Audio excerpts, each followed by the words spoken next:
So our listening and learning tour this year, or conversations with our community, obviously, like everything else, has looked different and looked different this fall. Typically, we do 15 to 20 of these in a year. This year we did about 5 or 6, but we were still able to get some important feedback from our communities, and all of these listening and learning events were done virtually. So we're going to run through some quick results here and just do a little refresher. So we had about 208 responses. Predominantly the responses came from the high school community is where the most of our responses were submitted this year during our surveys. We had, we presented live. This was the parent speaker where we had almost 400 parents show up. And then if you look, we had about 350 actually watch it on YouTube afterwards, which was exciting. That shows to me a good interest in what we're doing and wanting updates on our work and the things that we're doing with our students inside our system.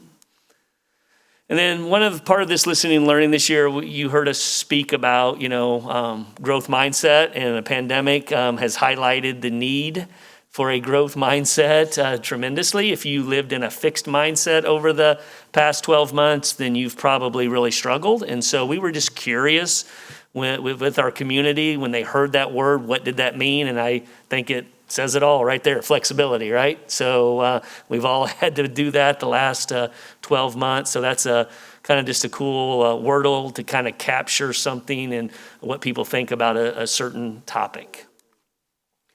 Again, quick reminder, these are our 5 success measures that were developed back during our first year in the 18-19 school year. And that's, high quality teachers, social emotional well-being of students and staff, mastery of those 4 important skills, the 4 C's, and then personalized learning for students and staff, and then student satisfaction. We want to make sure we're doing everything we can to make sure we have happy kids walking into our schools every day and walking out of our schools every day.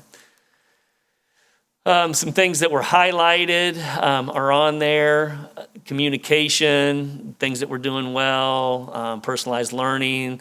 So you can kind of look at those things. Anything that's bolded on there was highlighted from the year before.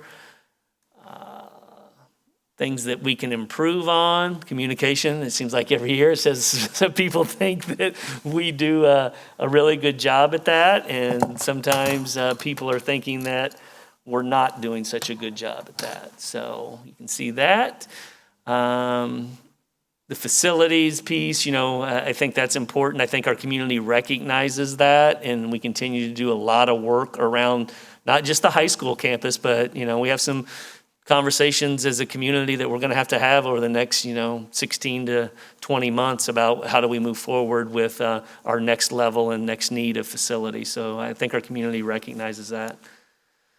And then things that we need to stop. And again, the community keeps telling us, don't focus on your test scores. If we're doing the right things with kids each and every day, and we have a great assessment program in place, which I think we're developing, and Jill and her team are doing a really good job with that. With what we saw tonight, I think we're going to have the right tools in place to help us gauge that academic performance around student growth, but doing all the other things that academic piece is just one piece to the pie of our success of our students. There's lots of things that go along with that we need to show evidence of those and help our kids go on, not just to be successful at school, but be successful in life. So those are some of the things that popped up. So that is a short, quick report on listening and learning this year, but that's kind of the way listening and learning was this year. So it was not a lot of engagement, but next year, hopefully we'll be back in person, whether we're masked or not, but at least we can hopefully be in person and we can do some more community-wide events. Hopefully our Lindbergh Schools Foundation breakfast that we kicked off, during the 1920 that had such an amazing response that we can have that event again and really just continue to tell our story, because we have amazing teachers working and support staff and volunteers working with our kids each and every day in those classrooms, and it's important for us to tell that story. So I'm looking forward to getting back out on the road, doing some listening and learning. So.